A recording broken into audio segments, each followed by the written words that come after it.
Doctor గారు నవ్య ఇలా అడుగుతున్నారు. మా బాబు వయసు 9 నెలలు. వాడు పడుకున్నప్పుడు ఇంకా నార్మల్గా ఉన్నప్పుడు గురక వస్తోంది.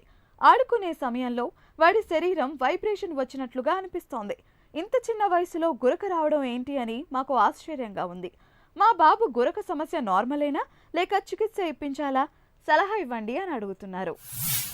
నవ్య గారు, 1 సంవత్సరం లోపల పిల్లల నుంచి కూడా, అంటే 7 నెలలు 9 నెలల పిల్లల నుంచి 5 సంవత్సరాలు 7-10 సంవత్సరాల పిల్లల్లో కూడా మనం ఈ స్నోరింగ్ అనేటువంటిది ఒక వైడ్ రేంజ్ ఆఫ్ ఏజ్లో ఈ మధ్యకాలంలో ఎక్కువగా చూడటం జరుగుతుంది.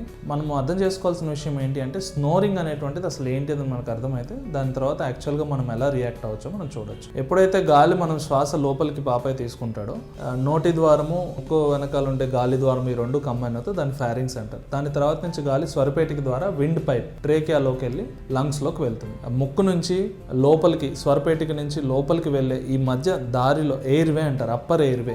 ఈ ఎక్కడైతే బ్లాక్ ఉంటుందో అప్పుడు గాలి, దాంట్లోంచి పోయే గాలి వైబ్రేషన్స్ ద్వారా వచ్చే నాయిస్ని స్నోరింగ్ నాయిస్ అంటాం మనం. సో ఉదాహరణకు టాన్సిల్స్ పెద్దగా అయినా కానీ, అడినాయిడ్స్ పెద్దగా అయినా కానీ, బాగా డీప్ స్లీప్లో ఉన్నప్పుడు పిల్లలు, చాలా రెమ్ స్లీప్ అంటారు అనమాట, మత్తు నిద్రలో ఉన్నప్పుడు, డీప్ స్లీప్లో ఉన్నప్పుడు కూడా మజిల్స్ అన్ని రిలాక్స్ అయినప్పుడు ఒక్కసారిగా ఇలా ఉండాల్సిన ఫారింగ్స్, ఇలా ఉండాల్సిన ఎయిర్వే కొంచెం నేరో అయినప్పుడు ఏమవుతుందంటే వైబ్రేషన్స్ వల్ల గురక అనేది మనకు వినిపిస్తూ ఉంటుంది. ఇది కేవలం ఏజ్ రిలేటెడ్ ఇష్యూ అయితే ప్రాబ్లం లేదు. అలా కాకుండా గురక మాత్రమే ఉందా, లేకపోతే గురక వల్ల నిద్ర కూడా డిస్టర్బ్ అవుతుంది అనేటువంటిది ఒక విషయం మనం గమనించాలి. గురకతో పాటు ఒక్కొక్కసారి బేబీస్ బ్రీతింగ్ కూడా ఆగిపోతుంది, అంటే కంప్లీట్గా బ్లాక్ అయిపోయి ఎయిర్వే, ఊపిరి తీసుకోలేనంత సిచ్యువేషన్ వస్తుంది. దీన్ని ఏప్నియా అంటారు. గురకతో పాటు ఎక్కువగా చెమట్లు పట్టడము, బేబీకి నైట్ టైం స్లీప్ డిస్టర్బ్ అయ్యి పగటిపూట ఎక్కువగా డ్రౌజీగా నిద్రపోవడము, ఇలాంటివి ఉన్నాయా లేదా చూసుకోవాలి. కేవలం గురక అనేటువంటిది ఒక సైడ్ ఉంటుంది.